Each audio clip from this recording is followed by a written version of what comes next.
जय हिंद मेरे प्यारे दोस्तों, आप सभी का हार्दिक स्वागत करते हैं आपके YouTube चैनल कौशल जी के जीएस क्लासेस पर, जो कि आपका एक बेहतरीन कंटेंट लेकर डेली आपके बीच उपस्थित होता है। रात के 8 साढ़े 8 बजे तक आपका जो है कि अपलोड हो जाता है डेली। आप लोग अपने दोस्तों में अधिक से अधिक शेयर करने का प्रयास कीजिए।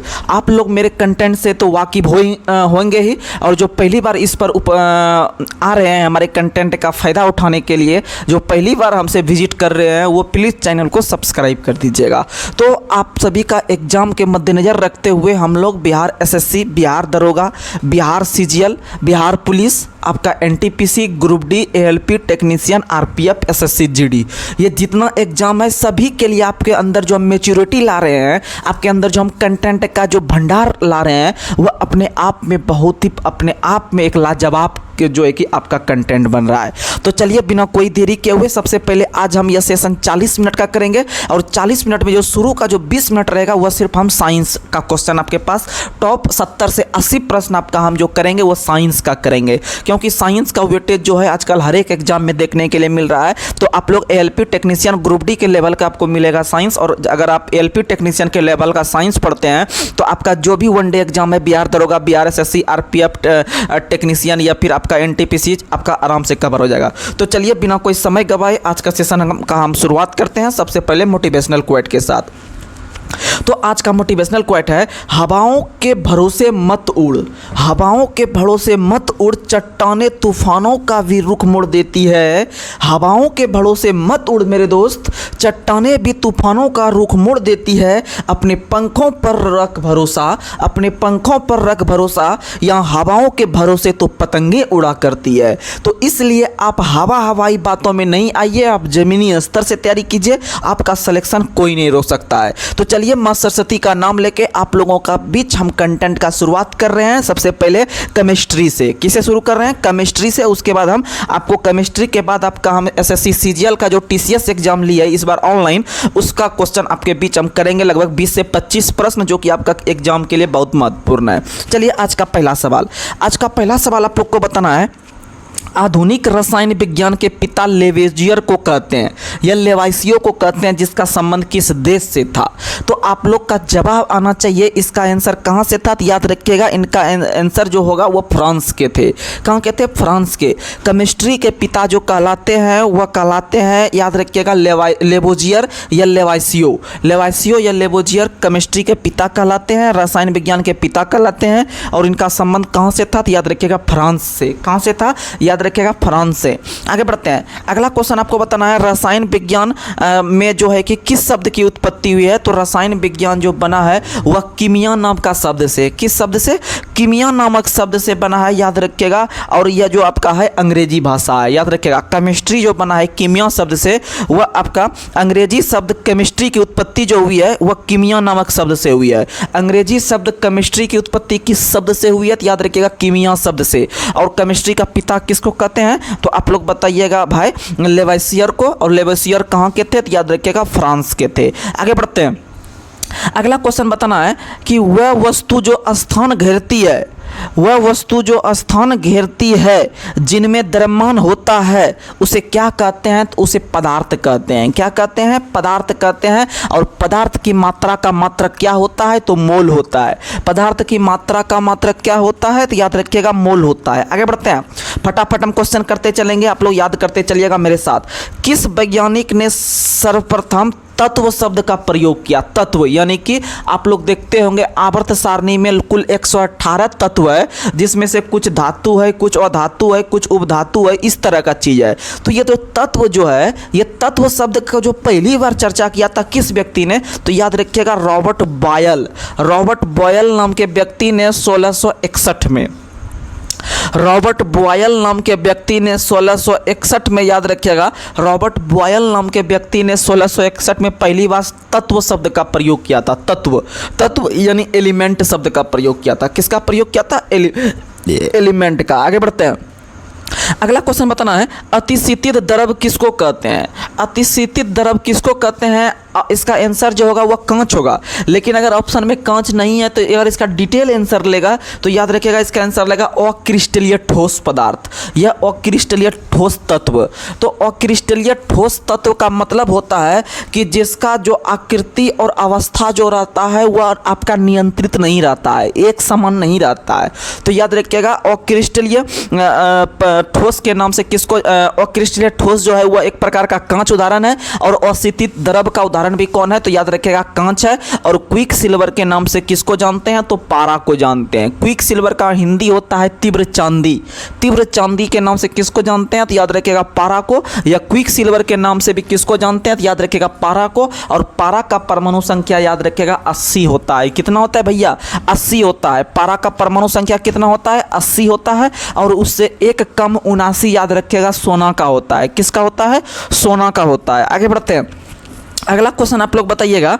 अगला क्वेश्चन, किस प्रकार के बल के कारण ठोस पदार्थ अत्यंत सघन तथा उच्च गलनांक वाले होते हैं। तो आप लोग सुनिएगा कि जितने भी ठोस पदार्थ, मान लीजिए आप ले लिए सिक्का, या फिर आप एक ले लिए, मान लीजिए ये कलम ले लिया। आप क्या ले लिए, कलम ले लिए, कलम ले लिए। या फिर मान लीजिए ये आप एक पदार्थ ले लिए, फोन रखने वाला है स्टैंड।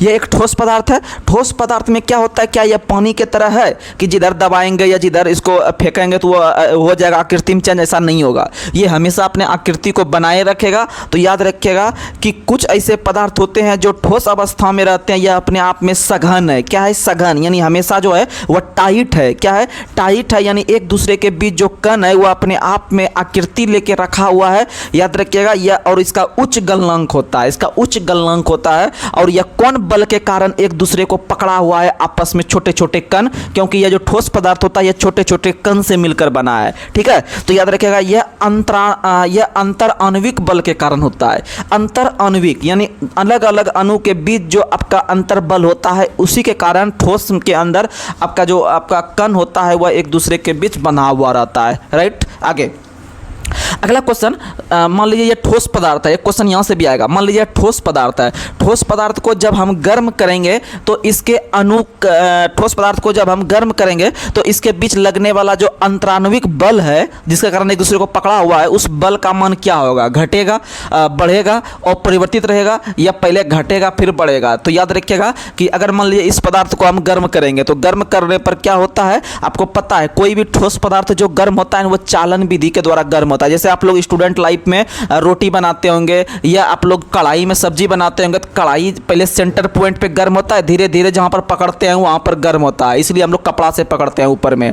तो इसका मतलब है कि ठोस पदार्थ में जो आपका ताप का जो या उष्मा का जो संचरण होता है वह आपका चालन विधि के द्वारा। याद रखिएगा ठोस पदार्थ में चलते चलते चलते चलते ऊपर में कढ़ाई पकड़ते हैं, यानी कि पहले सेंटर पॉइंट में वहाँ जो बर्नर लगा रहता है वहाँ से आपका उष्मा निकला, वहाँ पर गर्म हुआ, वहाँ से गर्म होते होते धीरे ऊपर तक गर्म होता है। यानी जितने भी ठोस पदार्थ हैं उसमें उष्मा का संचरण किस विधि के द्वारा, तो बताइएगा चालन विधि के द्वारा। किस विधि के द्वारा, चालन, यानी चलते चलते चलते चलते। याद रखिएगा वहीं आपका जल और वायु जो गर्म होता है किस विधि के द्वारा, तो संवहन विधि के द्वारा।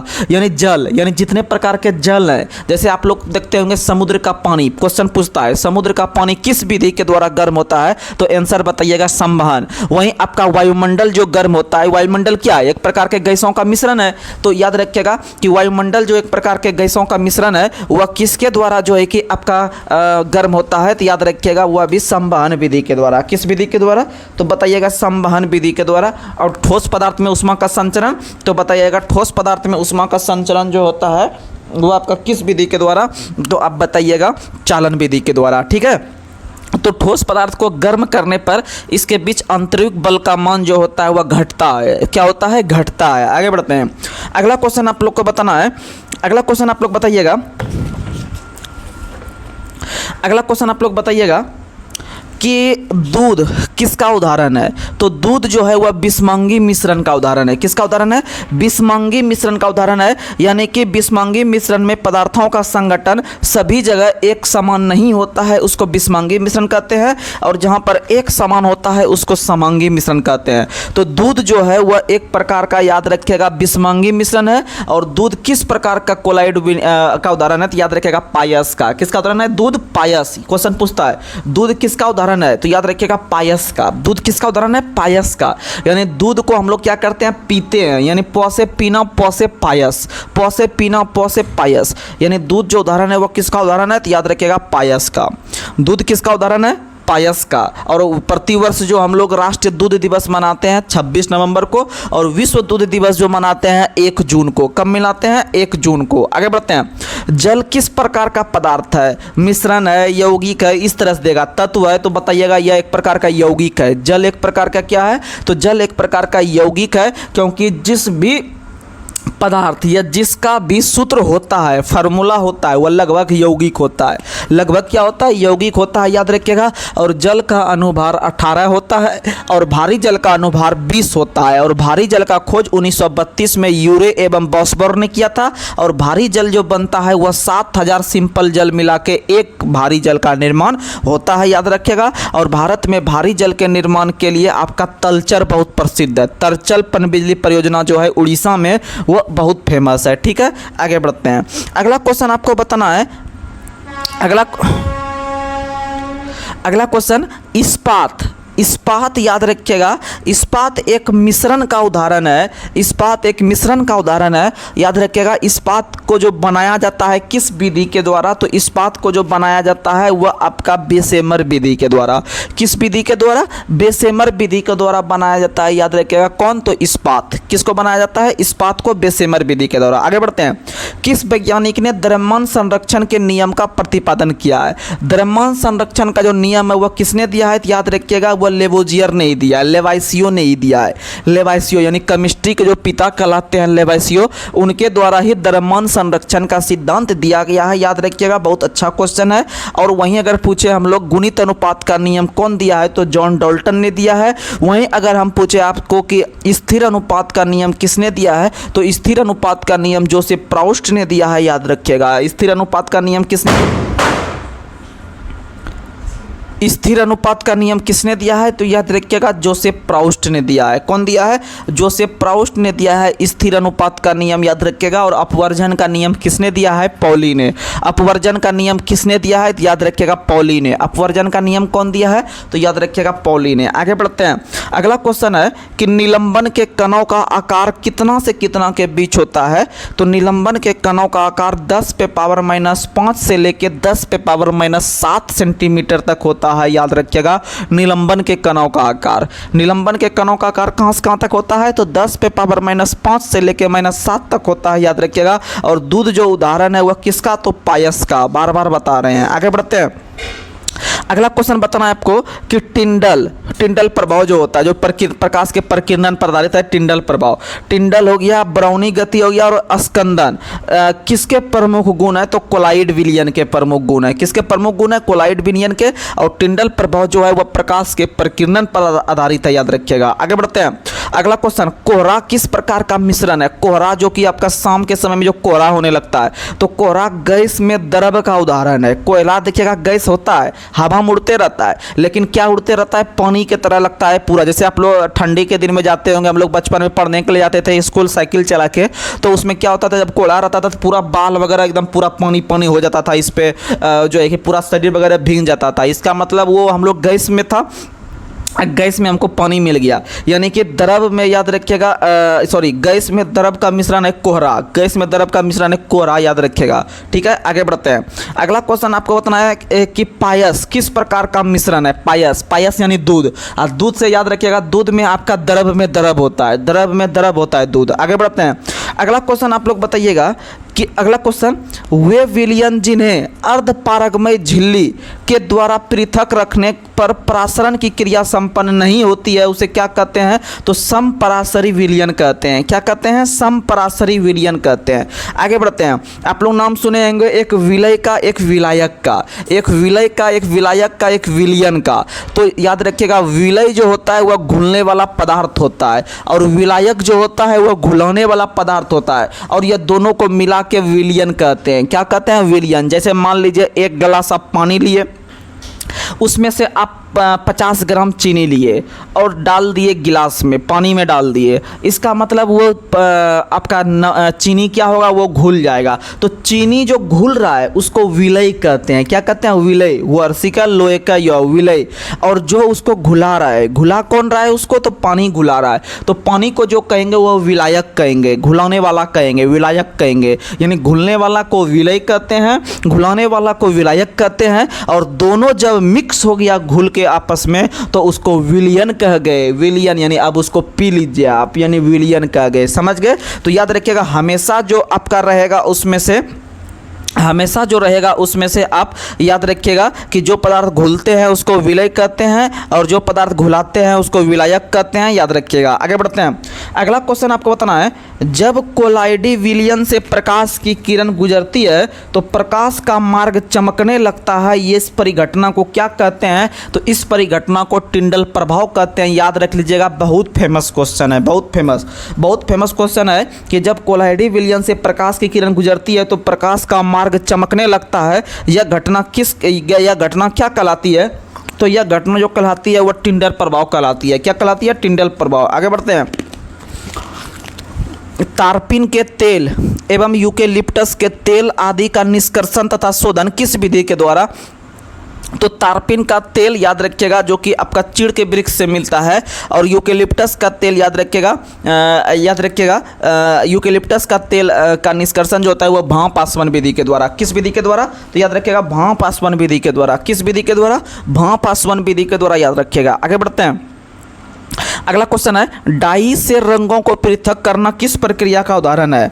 तो आपको पता दे कि प्राकृतिक रंग या डाई आप लोग जो बाल जो डाई करवाते हैं या जो आप लोग कपड़ा जो डाई करवाते हैं, तो याद रखिएगा इसको जो हम लोग किस प्रक्रिया के द्वारा करते हैं? याद रखिएगा क्रोमेटोग्राफी के द्वारा। किसको करते हैं? क्रोमेटोग्राफी या वर्ण लेखन के द्वारा। यानी रंग से संबंधित आएगा तो आप लोग मार दीजिएगा वर्ण लेखन, यानी रंग से संबंधित। रंग को भी वर्ण कहते हैं, वर्ण मतलब कलर ही होता है।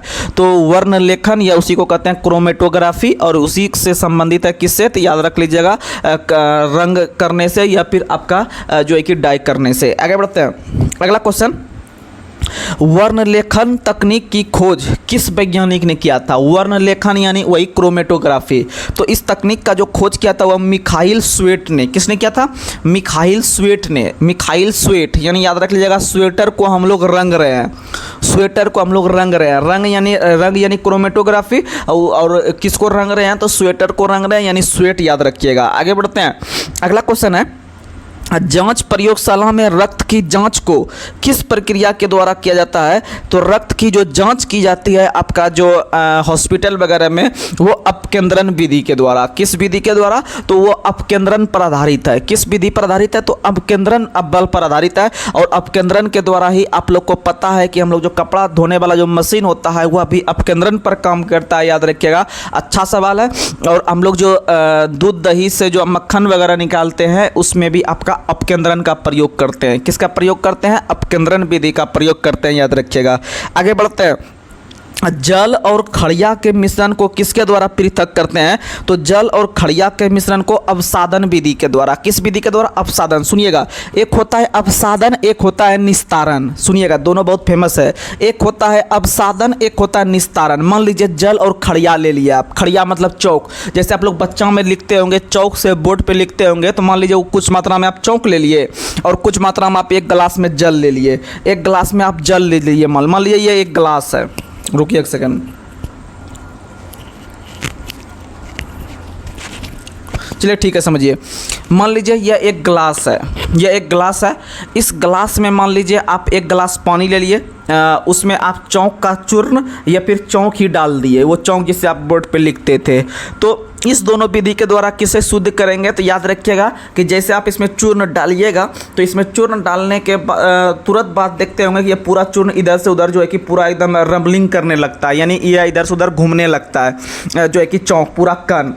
तो कुछ देर के बाद हम देखते हैं वह घूमते घूमते जो कण रहता है, जो उसका छोटा छोटा चौका, वह धीरे धीरे इस तली पे आके बैठ जाता है, इस नीचे वाला तली पे आके बैठ जाता है। तो नीचे पे जो तली पे बैठ गया, ऊपर पानी शुद्ध हो गया और हम आराम से उस पानी को पी सकते हैं, कोई दिक्कत नहीं है क्योंकि वह शुद्ध हो गया है। तो याद रखिएगा आपका इस तरह का कंडीशन, यानी कि जब जल और किसी अन्य कण को जब अलग करके हमको उसका यूज करना रहेगा तो कौन सा विधि का प्रयोग करेंगे, तो याद रखिएगा अवसादन विधि का। किस विधि का? अवसादन। और नीचे जो बैठ गया ना अवसाद के रूप में, उसी को अवसादन कहेंगे, और ऊपर जो अच्छा वाला पानी हुआ उसी को हम लोग निस्तारण कहेंगे। क्या कहेंगे? निस्तारण। यानी याद रखिएगा जब किसी द्रव मिश्रण को कुछ समय के बाद स्थिर छोड़ दिया जाता है तो मिश्रण के अघुलनशील पदार्थ बर्तन की तली पर एकत्र हो जाते हैं, तो इसको हम लोग अवसादन कहेंगे। और जो ऊपर का शेष भाग पानी बच गया उसको हम लोग निस्तारण कहेंगे। क्या कहेंगे? निस्तारण कहेंगे। शायद आप समझ लिए होंगे। आगे बढ़ते हैं। अगला क्वेश्चन आप लोग को बताना है, समुद्री जल से नमक के शोधन और अशुद्ध नमूनों से फिटकरी के क्रिस्टल को पृथक करने में किस प्रक्रिया का प्रयोग करते हैं, तो क्रिस्टलीकरण का। किसका प्रयोग करते हैं? क्रिस्टलीकरण अभिक्रिया का प्रयोग करते हैं, याद रखिएगा। आगे बढ़ते हैं। अगला क्वेश्चन आप लोग को बताना है, कच्चे तेल से ईंधन से अगर हम प्रयोग करेंगे तो क्या कौन सा विधि, तो आसवन विधि, डिस्टिलेशन विधि का प्रयोग करेंगे, याद रखिएगा। कच्चे तेल हम लोग ना कहते हैं डिस्टिल वाटर, याद रखिएगा। वो कच्चे तेल के ईंधन के विभिन्न रूपों का प्रतिरोधन किससे करते हैं, तो आसवन विधि। आगे बढ़ते हैं। पेट्रोलियम उत्पादों से संबंधित यानी पेट्रोल डीजल को पृथक्करण करने में किसका प्रयोग करते हैं, प्रवाजी आसवन। पेट्रोल डीजल यानी प से पेट्रोल प से प्रवाजी, प से पेट्रोल प से प्रवाजी, प से पेट्रोल प से प्रवाजी। और पेट्रोल के साथ साथ डीजल भी ले लीजिएगा, डीजल भी ले लीजिएगा, याद रखिएगा, डीजल भी ले लीजिएगा। ठीक है, आगे बढ़ते हैं। अगला क्वेश्चन आप लोग को बताना है, अगला क्वेश्चन आप लोग बताइए कि कपूर, शुष्क बर्फ आप लोग को पता है ठोस कार्बन डाइऑक्साइड को कहते हैं। आयोडीन, नेप्थलीन, शुष्क बर्फ, सैलिसिलिक अम्ल, मर्क्यूरिक क्लोराइड, एंथ्रासिन आदि को जो पृथक्करण करते हैं ऊर्ध्वपातन विधि के द्वारा। किस विधि के द्वारा? ऊर्ध्वपातन विधि के द्वारा, यानी सब्लिमेशन के द्वारा। आगे बढ़ते हैं। अशुद्ध जल का जो शुद्धिकरण करते हैं किस विधि के द्वारा, तो अशुद्ध जल का जो शुद्धिकरण करते हैं वो फिल्ट्रेशन विधि के द्वारा, यानी निस्संदन विधि के द्वारा। आगे बढ़ते हैं। अगला क्वेश्चन है, डेयरी और घरों में दूध से मक्खन निकालने एवं रक्त व मूत्र के परीक्षण के लिए विभिन्न संगठनों का पृथक्करण क्या कहलाता है, तो अपकेंद्रण विधि के द्वारा। अपकेंद्रण यानी सेंट्रीफ्यूगेशन फोर्स। आगे बढ़ते हैं। चंदन का तेल, तारपीन का तेल, यूकेलिप्टस का तेल आदि का निष्कर्षण किस विधि के द्वारा करते हैं, तो याद रखिएगा भाप आसवन विधि के द्वारा। किस विधि के द्वारा करते हैं, तो भाप आसवन विधि के द्वारा, याद रखिएगा। चलिए अब हम लोग चलते हैं अपने आर्ट्स पे।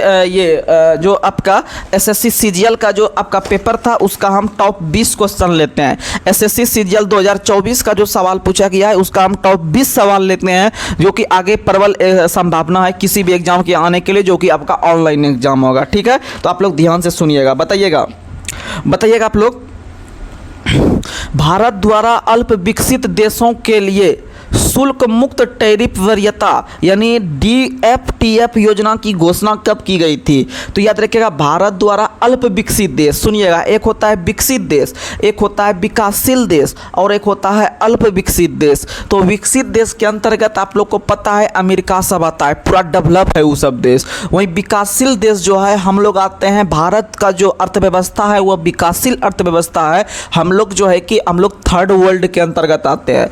और अब अल्प विकसित देश जो है जिसका की अर्थव्यवस्था बहुत डामाडोल स्थिति में है, यानी गरीब देश को अल्प विकसित के अंतर्गत रखे हैं। तो याद रखिएगा कि अल्प विकसित देशों के लिए जो शुल्क मुक्त टैरिफ वरीयता की योजना की घोषणा की गई थी भारत के द्वारा, वो 2008 में कब किया गया था, 2008 में किया गया था। कब किया गया था, 2008 में किया गया था। कब किया गया था, अल्प विकसित देशों के लिए, तो याद रखिएगा 2008 में। कब किया गया था, 2008 में। आगे बढ़ते हैं। मीराबाई चानू ने किस राष्ट्रमंडल खेल में रजत पदक जीता था, तो याद रखिएगा मीराबाई चानू सबसे पहले याद रखिएगा भारोत्तोलन से है। कहाँ से है, भारोत्तोलन से है, याद रखिएगा। और मौ से मीराबाई, मौ से मणिपुर, यानी मीराबाई चानू का संबंध किस राज्य से है, तो वह मणिपुर की थी। कहाँ की थी, मणिपुर की थी मीराबाई चानू, जिसका संबंध भारोत्तोलन से है, जिसको हम लोग वेट लिफ्टिंग भी कहते हैं। भारोत्तोलन यानी वेट लिफ्टिंग, याद रखिएगा। ठीक है। और वेट लिफ्टिंग से संबंधित एक पदक बहुत एग्जाम में पूछता है जिसका नाम है वर्धमान ट्रॉफी। कौन सी ट्रॉफी? वर्धमान ट्रॉफी का संबंध जो है वह किससे है? तो याद रखिएगा आपका वेट लिफ्टिंग या भारोत्तोलन से है। और बात करते हैं कि राष्ट्रमंडल में मीराबाई चानू ने किस राष्ट्रमंडल में रजत पदक जीता था? तो याद रखिएगा 2014 के राष्ट्रमंडल। और राष्ट्रमंडल खेल का शुरुआत कब हुआ था? अब हम लोग स्टैटिक और जीके पे आ गए हैं, तो आप लोग सुनिएगा, क्वेश्चन एनटीपीसी में बहुत क्वेश्चन टक्कर खाएगा। ठीक है, तो याद रखिएगा पहली बार जो राष्ट्रमंडल खेल हुआ था ना, वह कब हुआ था? तो याद रखिएगा 1930 के हैमिल्टन कनाडा में। पहला राष्ट्रमंडल खेल 1930 हैमिल्टन कनाडा में हुआ था। और राष्ट्रमंडल जो एक संस्था है जो कि आपका ब्रिटिश औपनिवेशिक का है, इसका स्थापना कब हुआ था? तो 1926 में 1926 में हुआ था, याद रखिएगा। लेकिन अगर 26 ऑप्शन में नहीं है तो 1931 भी आंसर चलता है। 1931 भी राष्ट्रमंडल का स्थापना चलता है, याद रखिएगा। 1931 भी राष्ट्रमंडल का स्थापना चलता है। ठीक है, उसके बाद अगर हम बात करते हैं कि राष्ट्रमंडल का मुख्यालय कहाँ में है, तो राष्ट्रमंडल का मुख्यालय लंदन में है। राष्ट्रमंडल का मुख्यालय कहाँ में है, यानी कॉमनवेल्थ का मुख्यालय कहाँ है? राष्ट्रमंडल में। और प्रतिवर्ष जो हम लोग राष्ट्रमंडल दिवस मनाते हैं, कब मनाते हैं? तो याद रखिएगा 24 मई को। राष्ट्रमंडल दिवस कब मनाते हैं? 24 मई को। और यहीं पर आप लोग को बता देते हैं ओलंपिक भी याद रखिएगा 23 जून को मनाते हैं। 23 जून को मनाते हैं ओलंपिक दिवस। ठीक है, ये दोनों चीज़ आप याद रखिएगा। वहीं अगर हम बात करते हैं कि मीराबाई चानू को कौन राष्ट्रमंडल में मिला था, तो 2014 के राष्ट्रमंडल में। 2014 के राष्ट्रमंडल में मीराबाई चानू को याद रखिएगा कि राष्ट्रमंडल में जो है कि आपका रजत पदक मिला था। और 2014 का राष्ट्रमंडल खेल कहाँ हुआ था? तो 2014 का राष्ट्रमंडल खेल ग्लासगो में हुआ था। ग्लासगो में हुआ था, याद रखिएगा। कहाँ में हुआ था? ग्लासगो में हुआ था।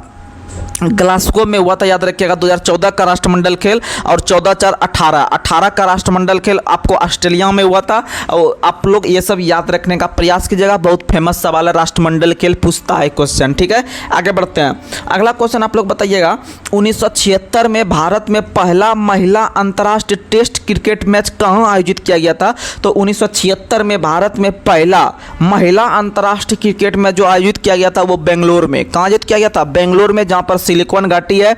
और याद रखिएगा उसको भारत का बगीचा भी कहते हैं, उनको इलेक्ट्रॉनिक नगरी के नाम से भी जानते हैं। और बेंगलोर के अंतर्गत याद रखिएगा आपका, बेंगलोर के अंतर्गत याद रखिएगा आपका एक क्वेश्चन आता है कि अगर भारत में स्टूडेंट के रहने के दृष्टिकोण से सबसे महत्वपूर्ण शहर कौन सा है? तो बेंगलोर है। कौन सा है? याद रखिएगा बेंगलोर। और बेंगलोर जो है वह बिरस्वावती नदी के किनारे है। किस नदी के किनारे है? तो याद रखिएगा बिरस्वावती नदी के किनारे। आगे बढ़ते हैं। अमरूद के पौधे में किस प्रकार का पर्ण विन्यास पाया जाता है? देखिएगा एसएससी का ये पूछा हुआ क्वेश्चन है, तो इसीलिए आगे रेलवे का जो एग्जाम होगा, एसएससी जीडी का जो एग्जाम होगा, उसमें ये सब क्वेश्चन आपको डायरेक्ट देखने के लिए मिल जाएगा। तो हम लोग का कार्य बनता है कि हम लोग इसको अच्छी तरीका से याद रखें। बताइएगा अमरूद के पौधे में किस प्रकार का पर्ण विन्यास पाया जाता है? तो विपरीत पाया जाता है। कैसा पाया जाता है? विपरीत पर्ण विन्यास पाया जाता है, याद रखिएगा अमरूद के पौधे में। और अमरूद में जो मिलता है वह लोहा मिलता है। क्या मिलता है? लोहा मिलता है उनके खाने से, याद रखिएगा। ठीक है, और आप लोग को पता है, अगर हम क्वेश्चन पूछे कि रक्त को जमाने में किस तत्व की आवश्यकता होती है, तो रक्त को जमने में कैल्शियम की आवश्यकता होती है, फाइब्रिनोजेन की आवश्यकता होती है, विटामिन में विटामिन के की आवश्यकता होती है, याद रखिएगा। आगे बढ़ते हैं। एग्रीकल्चर शॉर्ट शब्द का इस्तेमाल किस खेल में किया जाता है? तो बताइए, हम कितना बार बताएं? क्रिकेट में। एग्रीकल्चर शॉर्ट किस खेल में? तो याद रखिएगा क्रिकेट में। एग्रीकल्चर शॉर्ट किस खेल में? तो याद रखिएगा क्रिकेट में। एग्रीकल्चर शॉर्ट किस खेल में? क्रिकेट में। गूगली शब्द भी क्रिकेट में, चाइना मैन शब्द भी क्रिकेट में, जो है कि ये सब आप याद रखिएगा। ठीक है, ये सब क्वेश्चन आता है, आगे बढ़ते हैं। किस ओलंपिक में खो खो को मुख्य स्टेडियम में एक प्रदर्शनी में दिखाया था? बताइए कितना? 2024 में एग्जाम हो रहा है और यह क्वेश्चन स्टैटिक था, इसीलिए यह क्वेश्चन पूछ लिया गया है। तो किस ओलंपिक में खो खो को मुख्य स्टेडियम में एक प्रदर्शनी के रूप में दिखाया गया? तो 1936 में दिखाया गया था। कब दिखाया गया था? 1936 में, याद रखिएगा। खो खो में खिलाड़ी की संख्या 9 होती है और खो खो में क्रॉस लेन की संख्या 8 होती है। कितनी होती है? 8 होती है क्रॉस लेन की संख्या खो खो में, लेकिन खिलाड़ी 9 होता है। खिलाड़ी 9, और सब खिलाड़ी जो है वह एक्टिव रहता है हमेशा, और हमेशा चेंज होते रहता है। यानी एक्टिव शब्द और चेंज शब्द जो है दोनों क्या है? खो खो से संबंधित है। आगे बढ़ते हैं। हैं, प्रधानमंत्री फसल बीमा योजना के अंतर्गत सभी खरीफ खाद और तिलहन फसलों के लिए किसानों द्वारा देय अधिकतम प्रीमियम कितना परसेंट होगा? 2%। कितना परसेंट? 2% याद रखिएगा। कितना परसेंट? 2%। आगे बढ़ते हैं। 1933 में असंतृप्त यौगिकों में अभिकर्मक को मिलाने पर परऑक्साइड प्रभाव दिखने के लिए कौन से दो कार्बनिक रसायनज्ञ जाने जाते हैं? तो मॉरिस एस खरास और फ्रैंक आर मेयो, यानी मॉरिस और मेयो। मॉरिस और मेयो। कितना मस्त क्वेश्चन है, एग्जाम में आ जाएगा भैया, तो नहीं बन पाएगा। इजी क्वेश्चन रटने से कुछ नहीं होगा, आपको लेवल रख के तैयारी करना पड़ेगा, तभी कुछ व्यवस्था लग पाएगा मेरिट लिस्ट में आने के लिए। तो याद रखिएगा कि 1933 में असंतृप्त यौगिकों में अभिकर्मक को मिलाने पर परऑक्साइड प्रभाव को देखने के लिए कौन से दो कार्बनिक रसायनज्ञ जाने जाते हैं? तो मॉरिस और मेयो। मॉरिस और मेयो। मॉरिस और मेयो। और मेयो के काल में ही आप लोग को पता है, लॉर्ड मेयो के काल में ही भारत में पहली बार 1872 में आपका जो है कि जनगणना कराया गया था। आगे बढ़ते हैं। गरीबी रेखा से नीचे के लोगों को स्वास्थ्य बीमा प्रदान करने के लिए राष्ट्रीय स्वास्थ्य बीमा योजना का शुरुआत कब हुआ है? 2008 में। राष्ट्रीय स्वास्थ्य बीमा योजना का शुरुआत कब हुआ था? तो 2008 में हुआ है। राष्ट्रीय स्वास्थ्य बीमा योजना का शुरुआत कब हुआ है? 2008 में। और इससे पहले आपको पूछे थे कि भारत द्वारा अल्प विकसित देशों के लिए जो है कि शुल्क मुक्त टैरिफ वरीयता योजना कब घोषणा किया गया था? तो वो भी 2008 में। ठीक है, आगे बढ़ते हैं। अगला क्वेश्चन है कि एमजी संगीत पुरस्कार प्रतिवर्ष निम्नलिखित में से किस राज्य द्वारा प्रदान किया जाता है? एमजी संगीत पुरस्कार प्रतिवर्ष जो दिया जाता है वो नागालैंड की सरकार के द्वारा। कितना मस्त सवाल है, बताइए। अक्सर किताब में आपको नहीं दिखेगा और एग्जाम में आ जाएगा तो आप फंस जाइएगा। तो एमजी संगीत पुरस्कार, एमजी यानी जी से याद रखिएगा आपका नागालैंड। नागालैंड याद रखिएगा। एमजी संगीत पुरस्कार प्रतिवर्ष किस राज्य के द्वारा? तो याद रखिएगा आपका नागालैंड के द्वारा। और आप लोग जो रात में अभी तक 9 बजे नहीं टेलीग्राम टेस्ट लगाते हैं, प्लीज़ वो लोग इस वीडियो के डिस्क्रिप्शन में टेलीग्राम का लिंक दिया है, आप लोग वहां से जुड़ जाइए और अपने साथियों को भी जोड़ने का प्रयास कीजिए। उसमें लगभग 1100 प्लस बच्चा जो है कि लगभग होने वाला है। आप लोग भी उसमें पार्टिसिपेट होइए और आपको भरपूर बेनिफिट मिलेगा। याद रखिएगा, बस आप लोग छोटे से चैनल पे जो अभी तैयारी कर रहे हैं, हमको समय दे रहे हैं, आपका तैयारी बेहतरीन हो रहा होगा, ये समझ लीजिए। आप लोग जरूर समय अपना यहाँ पर दीजिए, आपको फ़ायदा होना एकदम निश्चित है। और रात में हम लोग 11 से 1 बजे लाइव आते हैं। आप लोग अपना महत्वपूर्ण समय निकाल कर जरूर आइए, सोने से कुछ नहीं हुआ इस धरती पर। आगे बढ़ते हैं।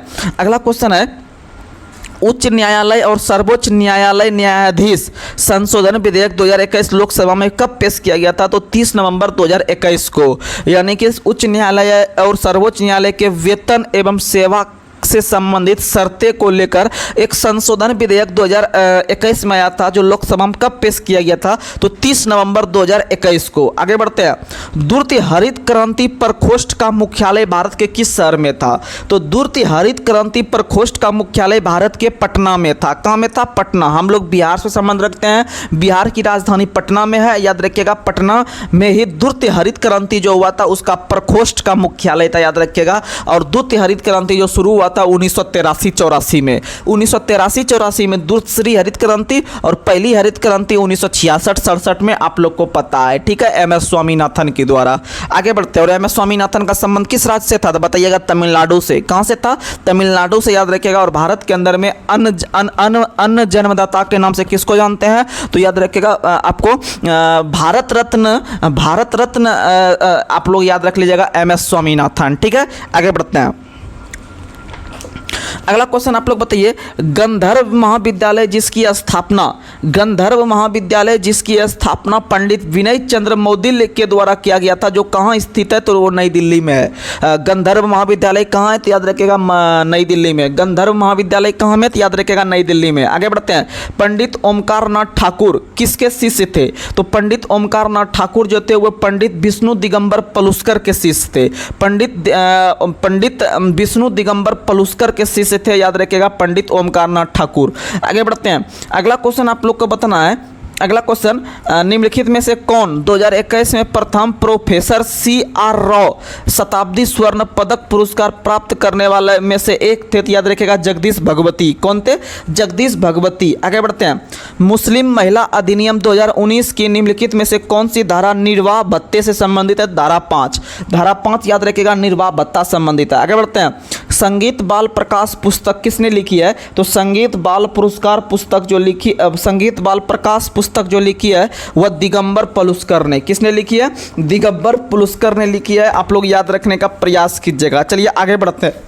अगला सवाल आप लोग को बताना है। अगला क्वेश्चन आप लोग बताइएगा कि उत्तराखंड के किस भाग में पताल तोड़ कुएं पाए जाते हैं? तो उत्तराखंड के तराई क्षेत्र में, उत्तराखंड के तराई क्षेत्र में पताल तोड़ कुएं पाए जाते हैं। कौन सा पताल तोड़ कुआं कहाँ पाया जाता है? तो उत्तराखंड के तराई क्षेत्र में, याद रखिएगा।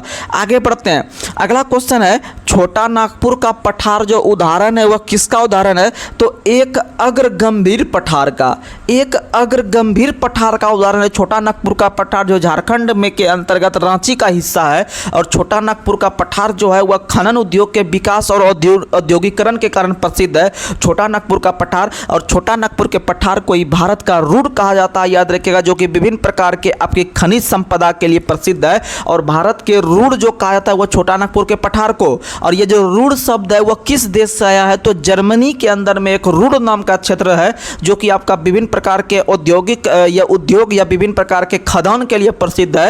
यानी बहुत प्रकार का वहाँ पर आपका निकलता है औद्योगिक खदान से कोयला वगैरह या फिर सोना चांदी वगैरह। तो उसी के आधार पे भारत का जो रूड़ कहा जाता है वह छोटा नागपुर के पठार को कहा जाता है, याद रखिएगा। बहुत अच्छा सवाल है। आगे बढ़ते हैं।